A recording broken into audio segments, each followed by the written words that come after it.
fumando. Nós vamos aproveitar e trazer um convidado para ajudar a gente a entender um pouco mais, né?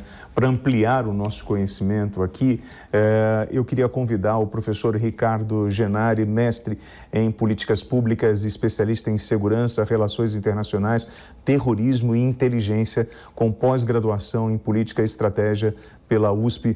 Professor, muito boa noite, obrigado pela gentileza de participar aqui na Jovem Pan. Professor, movimentação do exército russo, o que indica para a gente no comportamento de Putin nessa ofensiva e no avançar da tropa nessa última semana? Boa noite a todos. Mais uma vez um prazer estar com vocês aí. O que vocês vêm colocando aí eu achei muito interessante, é justamente isso, esse avanço que ele está tendo, porque o principal ele já conseguiu. Assim, Mariupol faz uma ponte através do mar, do Mar Negro para a Crimeia. Então, quer dizer, ele já controla, como você mesmo disse, ele já controla todo o centro de comércio, de exportação e importação via mar. Então, ele já controla isso. Então, quer dizer, no meu entendimento, ele vai começar a subir na direção de Kiev, porque você ganha uma guerra quando você toma o poder político. Então, no meu entender, essa zona que ele está aqui no leste, aqui no sul, controlando o Mar Negro, ele já conseguiu isso. Então, ele ir mais a oeste não seria mais interessante. O interessante para ele é concentrar as suas tropas, subindo o rio e chegando a Kiev, tomando a sua área política, né, da Ucrânia. Aí você colocaria um checkmate definitivo até na negociação com a Ucrânia. Porque o que a gente está vendo que provavelmente ele está pensando em duas situações: dividir a Ucrânia ou controlar a Ucrânia. Então, na hora que ele tomar Kiev, aí a gente vai ver realmente para que lado ele vai. Ou se ele vai separar essa parte, vamos dizer, leste da Ucrânia, ou se não, ele vai tomar toda a Ucrânia numa rendição do governo ucraniano. Então, ainda é uma expectativa da gente saber para onde e como será a resistência do exército ucraniano. A gente percebe que o exército ucraniano, agora recebendo equipamentos, armamentos aí do mundo inteiro, ele vai ainda conseguir se defender, ter uma defesa no sentido de que isso não aconteça, de uma invasão ao centro político do país, que é Kiev. Então, ao meu entender, ele vai começar agora uma escalada ao norte, de tentar tomar Kiev. Kawaguchi, aproveitando então o raciocínio, por exemplo, Kherson, ele já tomou, toda essa parte do leito do rio já tomou. Você está em Zaporizhzhia, nós estamos falando que você está a 30 quilômetros do local do confronto. Partindo desse raciocínio do professor, as próximas cidades, Zaporizhzhia, Dnipro, e subindo com o leito do rio e conquistando todas as outras cidades até chegar a Kiev. É isso, professor? É isso, Kawaguchi? Kawaguchi. Na verdade, exatamente. A gente tem entre a cidade de Zaporizhzhia e a cidade de Kherson, a gente tem a cidade natal do presidente Zelensky, que é Kryvyi Rih. Então, também existe uma grande movimentação de tropas nessa região. Ela fica onde você falou, Kawaguchi? Aonde ela fica? Ela fica entre Kherson e Zaporizhzhia, mais ou menos onde você está apontando aí. Aqui? Isso, exatamente. E aí depois você tem Dnipro e depois você tem Kremenchuk, que são ali próximos do rio. Mas a gente lembra que todas essas cidades, tanto Kryvyi Rih, tanto Zaporizhzhia é uma cidade muito grande. Dnipro é uma cidade ainda maior que Zaporizhzhia. Então não é uma coisa que possivelmente a Rússia conseguiria tomar numa guerra de movimento, que ela chegaria com muitos blindados, muita artilharia, aviação e tomaria em questão de dias. Não, muito pelo contrário. A gente lembra que, por exemplo, a cidade de Mykolaiv está impedindo que eles cheguem a Odessa praticamente desde o início da guerra. A cidade de Kiev estava tão ou está ainda tão protegida que não conseguiu ser tomada, as tropas tiveram que se retirar. Então não é fácil. Se a gente for pensar, eu acho que existe essa possibilidade deles tentarem tomar essas cidades aí do sul para o norte, mas não é uma coisa que vai acontecer nas próximas semanas. É uma coisa que a gente está falando de meses, talvez anos, né? Então, professor, e aí foi o que o Kawaguchi falou. Existe uma barreira aqui em Mykolaiv que impede justamente fechar esse trecho do Mar Negro, que é o único espaço aberto hoje na parte sul da Ucrânia, correto? Perfeito, perfeito. Eu acho que a partir do momento que ele tomar essa região, ele vai começar a subir ao norte. Porque para você dominar um país, você precisa tomar capital política. Então, de uma forma ou de outra, ele está concentrando forças. A gente não sabe qual a movimentação no sentido de qual a capacidade bélica que a Rússia está de armas convencionais. Já que, pelo outro lado, a gente percebe que a Ucrânia ela tá sendo mantida, né? Ela está sendo, vamos dizer, a logística dela está crescendo no sentido que os países aliados estão colocando recursos e armamentos. Nós já estamos numa conta de 7 bilhões de dólares. Os Estados Unidos entrando com 3 bilhões e meio. Então, quer dizer, é um custo que alguém vai pagar. Não sabemos quem e quando será pago, né? Então, é uma questão que a Rússia também pode estar aproveitando a situação, não deixando, ela vai minar toda a entrada de material bélico dentro da Ucrânia. Então, ele vai sufocar a Ucrânia nesse sentido, ele vai tentar. Como o Kawaguchi disse, e ele está correto, eles vão tentar, a Rússia vai tentar e a Ucrânia vai se defender. Então, nasce essa subida, a gente não sabe quanto tempo e como. Agora, também tem como hoje o chanceler russo, né, o Sergei Lavrov, ele disse, né, nós podemos estar indo para uma terceira guerra mundial. Porque, assim, a gente já está em 62 dias desse combate, dessa guerra, quer dizer, praticamente dessa invasão, e, assim, a gente não vê um resultado concreto, seja por uma paz, seja por uma negociação, ou seja por uma conquista. Então, isso é muito preocupante no sentido do que a gente está indo, a gente está vendo que a Ucrânia está sendo alimentada pelo Ocidente, mas, assim, o Ocidente ele não entra definitivamente, não é porque ele não está na OTAN, não é isso. Não, os próprios americanos vêm dizendo, a gente tem medo de uma terceira guerra mundial, como o próprio presidente Biden disse. E a gente não sabe o que passa na cabeça do Putin. Essa é a verdade. Então, a cada... Opa, desculpa. Não, perdão, professor. Eu peço desculpa ao senhor, mas o senhor está falando de arma nuclear, assim, a Ucrânia não pertence à OTAN. Nós temos, sim, a ajuda dos Estados Unidos com mais um lote de mais 700 milhões de dólares, ou seja, nós estamos falando de 4 bilhões de dólares já do exército, melhor, do apoio americano. União Europeia mais 27 bilhões.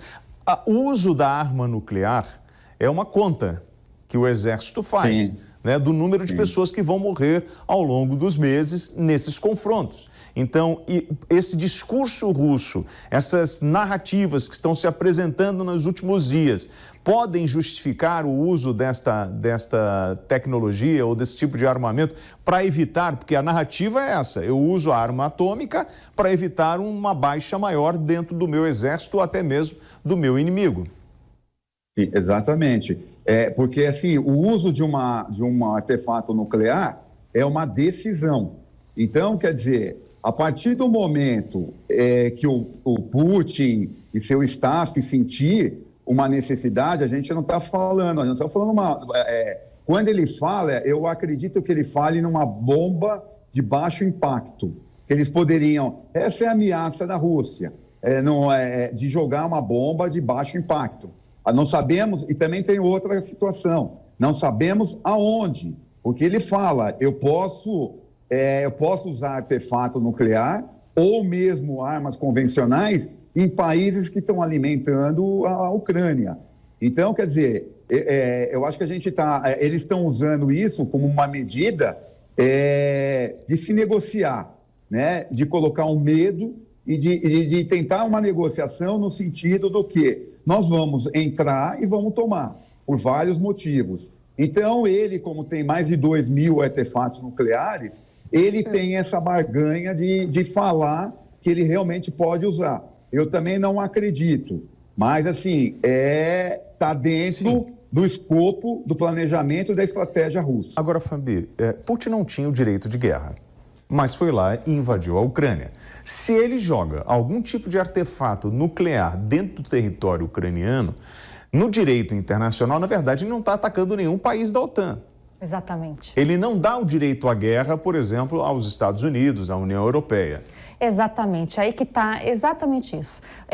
Você foi exatamente no ponto que eu queria até explanar, Travassos.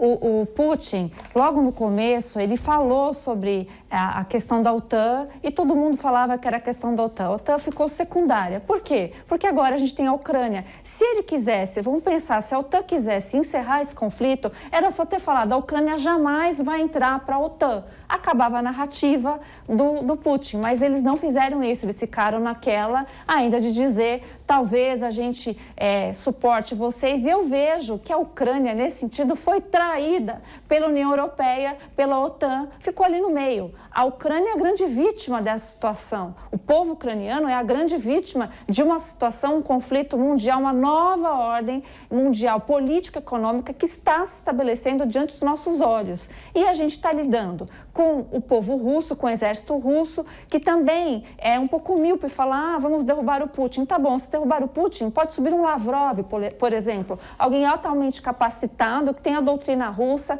que está aí para conquistar. E dessa forma mesmo. Então, a gente pensa positivamente, porque a história da humanidade só viu a explosão de 2 bombas nucleares pelos americanos lá no Japão. Mas agora existe uma nova modalidade de equipamento nuclear, que são esses, eles dizem ser de alta precisão, o que é um absurdo a gente estar falando nisso em 2022, mas ela serve para 2 coisas. Uma é para autoproteção, para ninguém atacar a área russa deles, mesmo toda a parte que é colossal, como também fazer com que, vamos acabar a brincadeira, eu estou ameaçando, então eu quero essa parte e ninguém... Porque o que o Putin passa a mensagem é assim, não se metam, eu vou tomar a Ucrânia e eu não quero que ninguém se meta. E o que a gente está vendo do outro lado nós vamos se meter mais ou menos, porque a gente envia equipamento, envia dinheiro para as armas, mas a questão humanitária está sendo deixada de lado, a questão dos direitos está sendo deixada de lado, então a gente fica nesse conflito.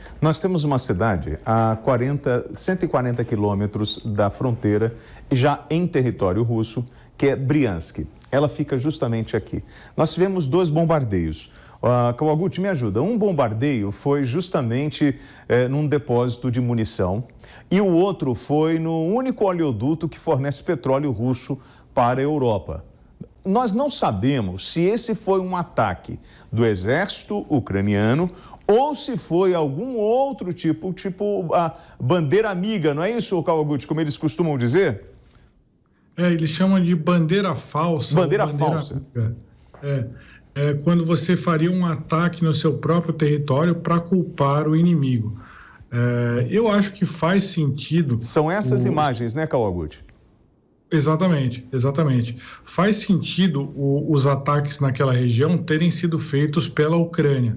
Por quê? Porque da mesma forma que a Rússia atira e destrói, a Rússia destruiu 2 grandes depósitos ou refinarias de combustível da Ucrânia. Um em Odessa, só que ela tinha uma capacidade menor, e há poucos dias em Kremenchuk, que é na região mais central da Ucrânia, uma grande refinaria de petróleo que existia. Então ela vai tirando a capacidade dos ucranianos de fazerem combustível para os seus veículos de guerra. Da mesma forma, os ucranianos tentam bombardear, eles já bombardearam um grande depósito de combustíveis em Belgorod há alguns dias e agora esses novos ataques. Então seria uma forma de retardar o avanço russo. Eu acho que eles têm consciência que eles não vão conseguir impedir o avanço russo, que não é você bombardeando um oleoduto ou um depósito de combustível, que a Rússia vai ficar sem gasolina. A gente lembra que a Rússia é o maior fornecedor de hidrocarbonetos dessa região.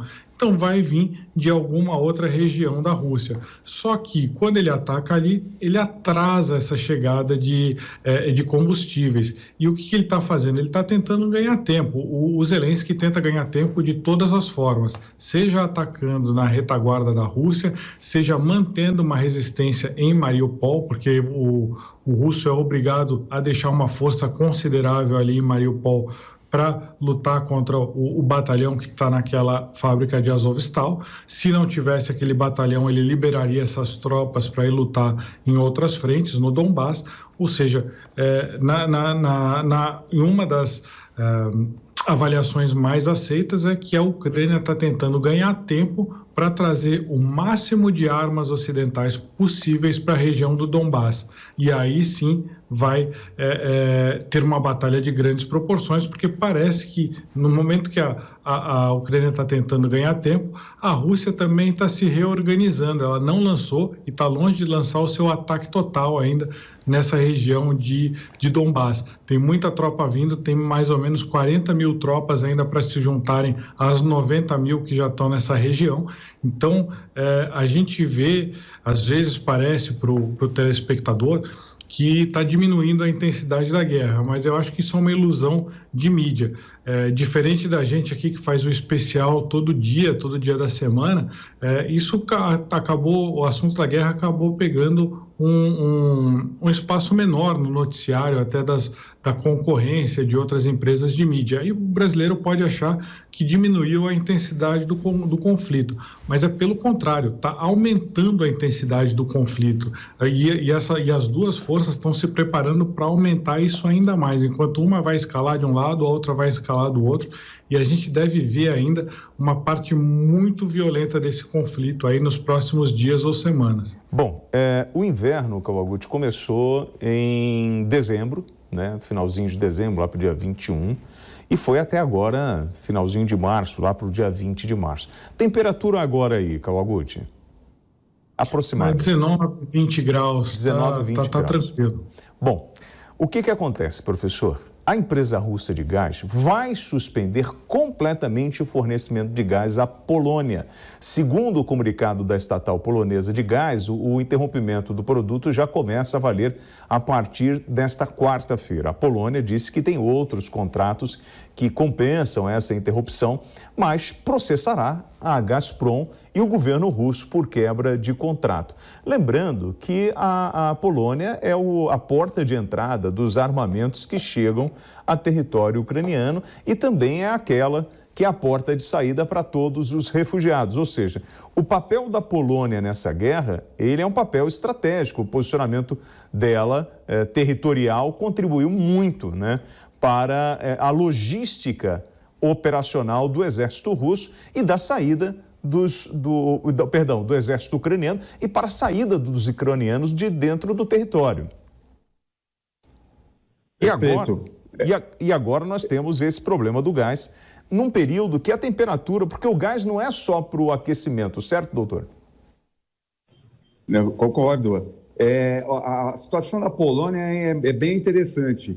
Se a gente pegar umas 2 semanas, 3 semanas atrás, quando realmente a Rússia estava fazendo um ataque mais, vamos dizer, mais sensível dentro da Ucrânia, nós tivemos a presença do presidente americano, né? E vários secretários também, mas na região. E eles escolheram qual país? A Polônia.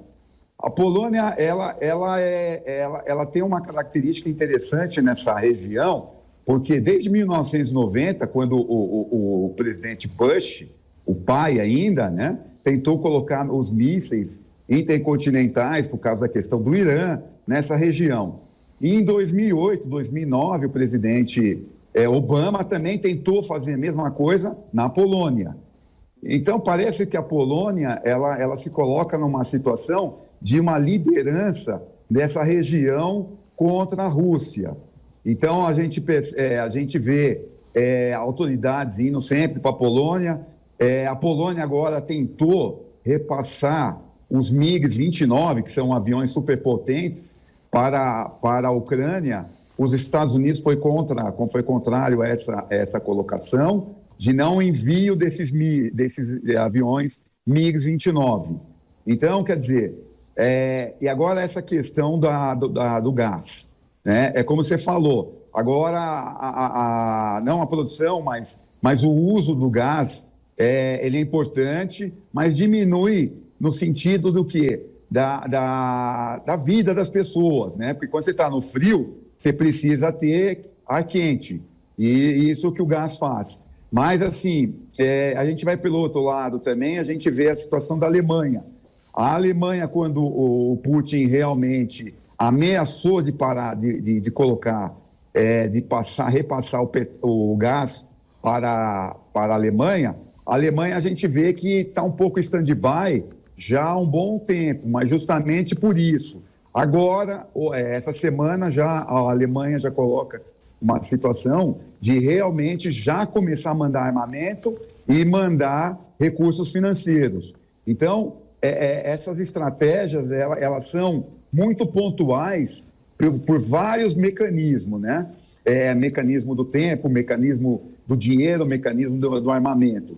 Então, o que a gente percebe é essa mudança de estratégia desses países. Agora, a gente não sabe qual vai ser a reação do Putin, da Rússia. A gente já percebe, nós vamos ameaçar agora a Suécia e a Finlândia, por estar agora tentando se aproximar da OTAN. Então, quer dizer, eu acho que são situações momentâneas que se tentam colocar e do outro lado, ganhar posição. Bom, vamos lá. Aproveitando aqui, nesse mapa, para a gente tentar entender um pouco do que está acontecendo, a gente tem a Polônia, que nós estamos falando, território ucraniano, onde acontece o conflito, Rússia, o país com maior área territorial, 17 milhões de metros quadrados, Polônia, e aí nós temos agora essa outra, porque a Bulgária também, Fabio, vai ficar, sobe um pouquinho o mapa, porque a Bulgária, ela está bem aqui embaixo, olha. Isso, agora a gente consegue mostrar, você está vendo?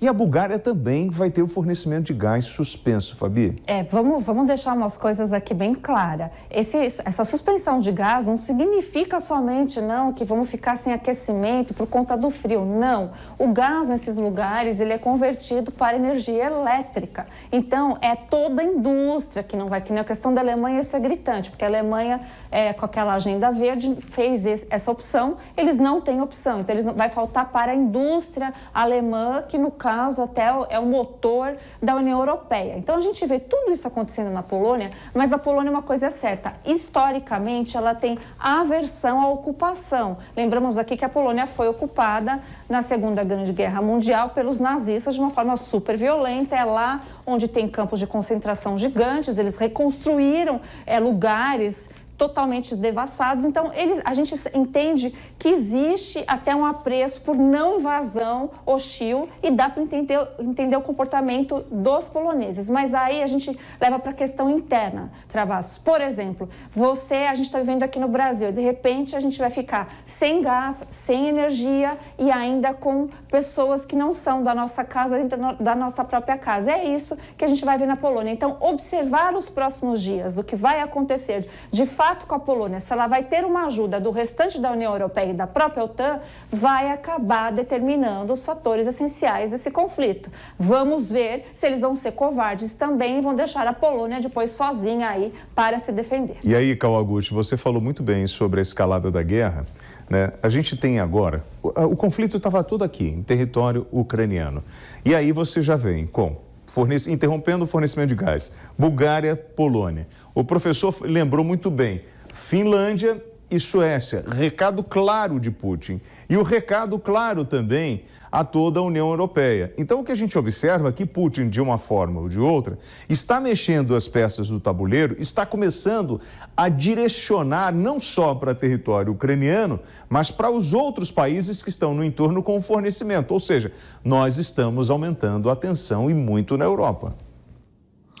Verdade, eu acho que a Fabiana trouxe o ponto mais crucial dessa noite, que é a questão da geração de energia elétrica. Esse gás, ele não é só para, como ela falou, para aquecer as casas, é para gerar energia elétrica, é para fazer fertilizante.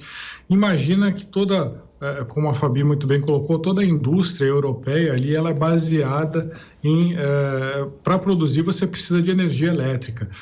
A Rússia, ela não vai exportar esse gás, não creio que seja esse o objetivo, mas ela pode pressionar da seguinte forma: não vou exportar o gás aí para a Europa, eu já exporto, eu tenho um gasoduto gigantesco para a China, por exemplo, aí a China vai receber gás, a Índia vai receber petróleo, sei lá, 20%, 30% mais barato do que se pratica ali na Europa, porque a Rússia vai aproveitar, vai dar esses descontos, já falou que vai cobrar menos dos hidrocarbonetos para os seus parceiros na Índia e na China.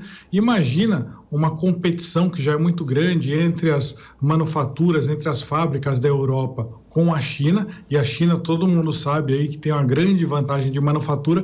Imagina se as fontes energéticas ficam 30% mais baratas para a China ainda em relação ao que acontece na Europa. O que vai acontecer com essas empresas? Por exemplo, uma BASF, por exemplo, uma química que compra petróleo a um preço X da Rússia, ela vai ter a concorrente dela lá na China que compra esse mesmo petróleo com 30% a menos. Imagina, vai quebrar, vai todo mundo quebrar. E aí, mas acredito que a Rússia talvez ela nem esteja com esse objetivo final. O que ela quer fazer é que esses países aceitem pagar esse gás em rublos. Por quê? Porque se eles têm que pagar em euro, ela não tem controle sobre o valor do euro. Agora, se eles têm que pagar em rublo, você não só traz euro como reserva financeira para dentro da Rússia, como você também controla o valor do rublo. Você pode emitir mais rublo, você pode não emitir mais rublo. Então, quando você força eles a pagarem, os países europeus a pagarem em rublo, você fortalece a sua moeda russa. Eu acho que esse é o objetivo final da Rússia quando ela pressiona pelo gás na União Europeia. E aí, professor, em Moscou, o presidente da Rússia, Vladimir Putin, se encontrou com o secretário-geral da ONU, Antônio Guterres, e disse que ainda tem esperanças nas negociações de um cessar-fogo com a Ucrânia. Ele confia na possibilidade de uma solução diplomática para o conflito. Putin recebeu Guterres diante de uma longa mesa. O líder russo afirmou que as negociações saíram do curso justamente devido àquelas acusações de atrocidades que a Rússia teria cometido em Bucha, perto de Kiev, capital da Ucrânia. Mas a gente observa, por que esse distanciamento? É para não mostrar uma associação, um bem-estar nesse diálogo? Assim, eu preciso mostrar que estamos distantes, é isso? Eu vejo o seguinte, né? Essa mesa, a famosa mesa dos 5 metros, né, que é uma mesa antiga e tal, ele mostra a imagem muito clara, né? Ele mostra que ele está no comando, ele está definindo quais as posições que a Rússia vai tomar, e ele só deu uma satisfação ao secretário da ONU, ele só recebeu o secretário da ONU, mas ele realmente não influenciou nada nas decisões dele. Uma que a ONU, ela tem a função dela é uma função representativa, ela não tem uma função, ela não tem poder, ela não tem um poder político, ela não tem poder militar. Então, quer dizer, ele recebeu, mostrou essa imagem para o mundo inteiro, e essa imagem ela é muito simbólica, né? Que mostra que ele está no domínio, ele está no controle, e o Ocidente... É tipo assim, né? O Ocidente vai ter que engolir a gente e as nossas decisões. Isso, para mim, ficou bem claro, e ele vem... Tanto é que quando o presidente Bolsonaro teve lá, claro, essa questão de se fazer o exame do Covid, né? Mas a gente sabe, né? Ele tem uma agência de inteligência muito capaz, muito eficiente. Então, ele sabe a posição, o grau de saúde que está qualquer um que ele está recebendo aí. Mas essa visão, essa imagem, ela mostra que é uma visão política e estratégica dele. Então, quer dizer, ele é o soberano e o mundo fica sujeito à reação dele.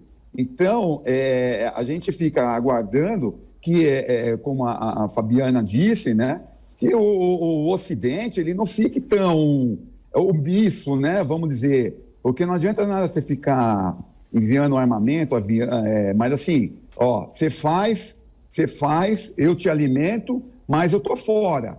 Então, e o Putin está sabendo explorar muito bem isso.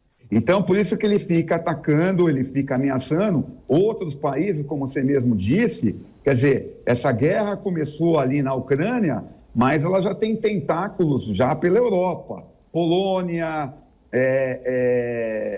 Finlândia, Suécia, e aí está indo. Então, essas ameaças é muito perigosa porque a gente não sabe qual que é o limite do Putin, né? Então, isso é muito preocupante.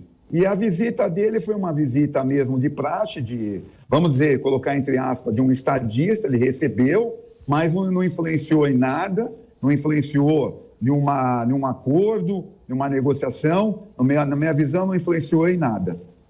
Bom, e aí a gente está vendo essa reunião de Putin com o líder da OTAN. Por outro lado, Fabi, o governo dos Estados Unidos recebeu numa base militar na Alemanha representantes dos países aliados justamente para renovar os esforços de envio de ajuda militar para o exército ucraniano, reforçando aí esta linha de defesa. Sim, eu só quero chamar a atenção para essa imagem que a gente está vendo do Putin, porque muitos falavam a respeito da saúde do Putin. E nessas imagens a gente vê claramente que ele fez questão de ficar de pé e mostrar que ele está, pelo menos, olhando assim, de longe, com uma saúde. O que é interessante também nesse comportamento da tal mesa gigantesca é, se você observar o comportamento dos dois, o Putin está inclinado para frente, o Guterres está inclinado para trás. Então, o que demonstra também bem isso, né? Infelizmente, que o Ocidente, através da sua maior representatividade, a ONU, está completamente sem ter o que fazer. Também o Guterres, ele esboça um sorriso, o que eu acho muito estranho, porque a condição ali não é para sorrir, é para ele estar chorando e muito, porque o Ocidente está de joelhos às determinações do ditador Putin. A gente pode observar, ele está para frente e o Guterres para trás. E depois tem essa parte aí todinha. Aí agora outra questão que você colocou também, dos Estados Unidos, se encontrar com os aliados, eu acho até uma chincana com nós que estamos acompanhando para valer esse conflito, porque a parte da Alemanha, por exemplo, a Alemanha está enviando tanques. Tá, a Alemanha vai enviar tanques até que medida? Porque na hora que o Putin quiser, ele fecha a torneirinha do gás e acabou a brincadeirinha. Não precisa nem colocar armamento, não precisa nem ameaçar a Alemanha, né? Então, assim, ele está mostrando claramente que quem enviar equipamentos vai ser retalhado de alguma forma. A conquista dele é dentro da Ucrânia. Ele está deixando isso muito claro. A visão imperialista não tem a ver com aquela coisa da ex-União Soviética, não é por esse lado, é o contrário. Ele quer fazer aquela zona de segurança para a Rússia. Então, é relação à Ucrânia e ele aproveita algo que é importante, a parte rica da Ucrânia. Então, Polônia, fique quieto na sua, me pague em rublo para minha moeda valorizar e pare de ficar mandando armamento. Bulgária, mesma coisa. E ele só não pode fazer isso porque, na verdade, o verdadeiro inimigo do Putin é Washington. E o Washington é o verdadeiro inimigo desse mundo que era unipolar e agora o que parece ser se transformará num mundo multipolar, ou seja, grandes potências divididas para decidir tudo que há no mundo, e não a coisa que a gente já via antes, que os Estados Unidos era absoluto, se contrapondo aí com poderes muito menores. Kawaguchi, como a Ucrânia está enxergando essa movimentação, a Alemanha mudando de opinião, né, sua opinião política, agora sim vamos fornecer armas para o exército ucraniano, e assim, o Ocidente está desconsiderando essa ameaça do uso das armas nucleares? Eu acho que tem duas coisas. Aqui na Ucrânia, eles vêm com um pouco de descrédito à posição da Alemanha, porque dizem que a Alemanha, com uma mão, entrega as armas e com a outra mão, ela entrega dinheiro para o Putin fazer a guerra na compra do gás. E em relação às armas nucleares, eu acho que um ponto que a gente não pode deixar de analisar hoje foi uma declaração que aconteceu recentemente do secretário de Defesa americano, o Lloyd Austin III, que ele diz que ele quer enfraquecer a Rússia militarmente para que ela não seja capaz de repetir as ações que ela fez na Ucrânia. Então a gente vê aí materializado no discurso de uma figura tão importante no regime americano, de que, de fato, eles estão querendo enfraquecer a Rússia. A gente falava aqui outro termo, a gente falava eles estão querendo fazer a Rússia sangrar, a gente aqui nos comentários, porque para eles é fácil você entregar armas, quem luta, quem dá o seu sangue é o combatente ucraniano e a Rússia é enfraquecida.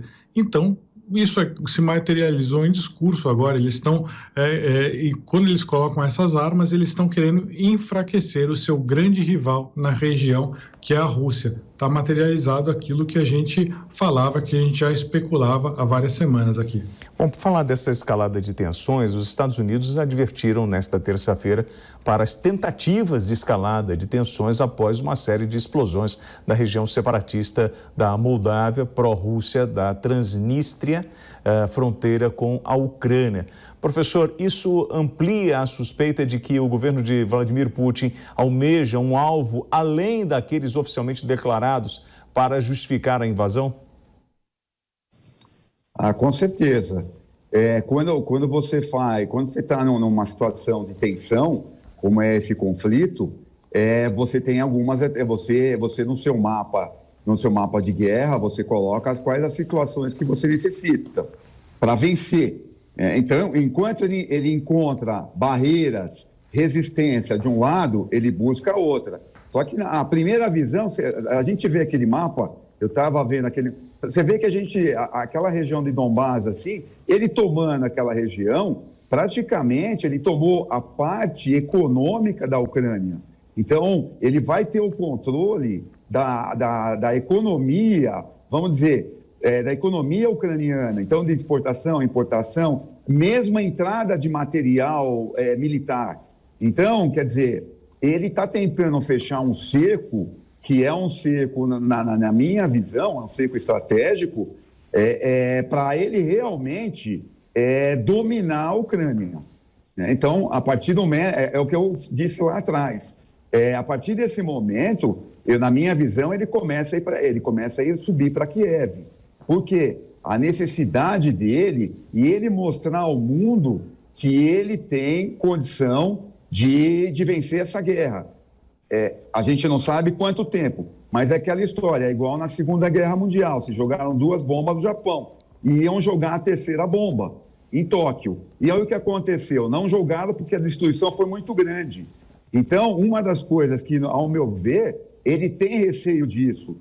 Um dos receios dele de usar um artefato nuclear seria a matança de civis. A gente não sabe hoje qual seria, quantos megatons ele usaria de um artefato nuclear e qual seria a perda de vidas. Então, ele, como você mesmo disse, isso ele coloca na aritmética dele. Então, ele trabalha com isso. Agora, aquela história, o cachorro acuado, ele avança. Então, é aquela história, o Ocidente provoca de um lado, provoca de outro, e ele vai usando, como você mesmo disse, um tabuleiro de xadrez, ele vai usando os mecanismos que ele tem. Mas a partir do momento que ele ficar acuado, ou faltar algum tipo de... Ele vai partir para uma agressão maior. Professor Ricardo Genari, queria cumprimentar o senhor, agradecendo a sua participação no Especial Guerra, cumprimentando o senhor. Eu estendo esse cumprimento à Fabi, ao Luiz Kawaguchi e a todos os senhores que nos acompanharam hoje no Especial Guerra.